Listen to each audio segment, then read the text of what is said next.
नमस्कार साथीहरू।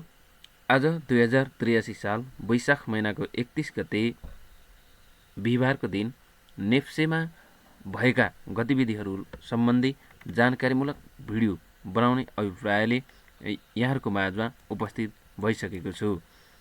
आज चाहिँ नेप्सेमा 3.29 बिलियन 3 अरब 29 करोड बराबरको टर्नओभर आएको छ र आज चाहिँ मार्केट -10.08 पोइन्टले चाहिँ नेगेटिभ एरियामा गएको छ। हामीले भनेका थियौँ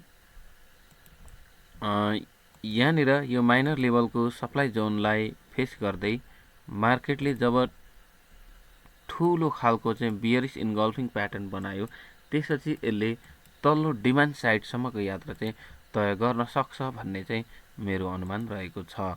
र यहाँसम्मको यात्रा त पक्का पनि दुईवटा क्यान्डलले तय गरि नै सकेको छ र आज घट्दो मार्केटमा हिजोको भन्दा बढ्दो भोल्युमलाई चाहिँ हामीले राम्रो मान्न सकिएन। त्यसो भएको हुनाले अब चाहिँ हामी के गर्छौँ भन्दाखेरि यहाँनिर यो डिमान्ड जोनमा कुनै पनि इन्गल्फिङ टाइपको क्यान्डलस्टिक विथ बिग भोल्युम बन्छ भनेपछि त्यहाँनिर चाहिँ बायरहरू एक्टिभ हुन थालेको भन्ने चाहिँ हामीले बुझ्नुपर्ने हुन्छ। त्यसैले त्यो अवस्था नबनेसम्म चाहिँ हामीले वेट एन्ड सीको अवस्थामा नै रहने गर्दछौँ। र हजुरहरूलाई हिजोकै जानकारी भन्न चाहन्छु, यो एरिया हो हाम्रो एउटा डिमान्ड जोन। यो एरियामा आएर मार्केटले कस्तो रिएक्सन गर्छ, होइन भनेपछि हामी यो एरिया कुर्छौँ। यो बिग रेड क्यान्डलको मुनिपट्टि रहेको लिक्विडिटी यहाँनिर आएर चाहिँ योभन्दा मुनि आउने अनि हामी जस्तो रिटेल लगानीकर्ताहरूलाई चाहिँ सातो पुत्लो उडाउने गरी सस्तोमा किता फाल्ने अनि स्मार्ट मनीहरूले चाहिँ त्यही कितालाई बटुलेर चाहिँ माथिसम्मको यात्रामा चाहिँ तय गराउने। हामीलाई थाहा छ हाम्रो साउन भदौ त हाम्रो सिजन हो, अब आउन आँटिसकेको छ र मानिसहरू हामी जस्तो मानिसहरूलाई पनि लाग्न थालेको छ कि अब यस्तो ठुल्ठुलो लगानीकर्ताहरू पक्रिएको अथवा फ्रडहरू भएको त्यसलाई चाहिँ पक्रिने झिक्ने भन्ने कुरा चाहिँ हामीलाई पनि सामान्य लाग्न थालिसक्यो। र सरकारको नीति तथा कार्यक्रममा पनि नेप्सेलाई चाहिँ अब पुनर्संरचना गरिने, गैर आवासीय नेपालीहरूलाई चाहिँ लगानीका अवसरहरू खोलिने भन्ने यस्ता कुराकानी गरिएको हुनाले सायदै यो मलाई लाग्छ साउन भदौको सिजनमा चाहिँ पक्का पनि हाम्रो यो हाई चाहिँ टच गर्न जान्छ नै जान्छ मार्केट, होइन। 3200 4000 त्यस्तो त लाग्दैन, त्यति सजिलै एकैतालमा पुग्दैन।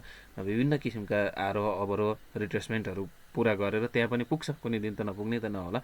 तर अहिले तत्कालको अवस्थामा चाहिँ हामीले एकदमै हामीले हेर्नुपर्ने जोनहरू चाहिँ मैले चाहिँ यो जोन र साह्रै तल आयो भनेपछि यो जोनबाट चाहिँ मार्केट फर्कन्छ होला जस्तो लाग्छ। अब फर्कन्छ होला भनेर हामीले त्यसरी ट्रेड गर्ने होइन। मैले भनेको छु कि त्यहाँनिर आयो भने के भयो भने किन्ने, के भयो भने किन्ने। अब मलाई स्पष्ट के भयो भने चाहिँ किन्छस् भनेर सोध्नुहुन्छ भने यो एरियामा आएर यस्तै अलिकति भोल्युम सहितको इन्गल्फिङ क्यान्डल बनायो भनेपछि म यही एरियामा मैले हेरेका एक दुईवटा स्टकहरू किन्छु। अब यहाँ आएन भने म कुरिबस्छु, यो एरिया कुर्छु, यहाँ आएर इन्गल्फ गऱ्यो भने ठिक छ, यहाँनिर किन्छु। होइन यो तल्लो एरियामा आयो भने त्यहाँ पनि ठिक छ, होइन तल आयो त्यहाँ पनि ठिक छ, होइन। यसरी चाहिँ अब त्यो एरियामा चाहिँ हामीले गएर चाहिँ किन्ने बेच्ने चाहिँ गर्नुपर्ने हुन्छ भनेर चाहिँ मेरो सुझाव रहन्छ। हस्, आजलाई यो छोटो भिडियोबाट ओझेल पर्न चाहन्छु। नमस्कार।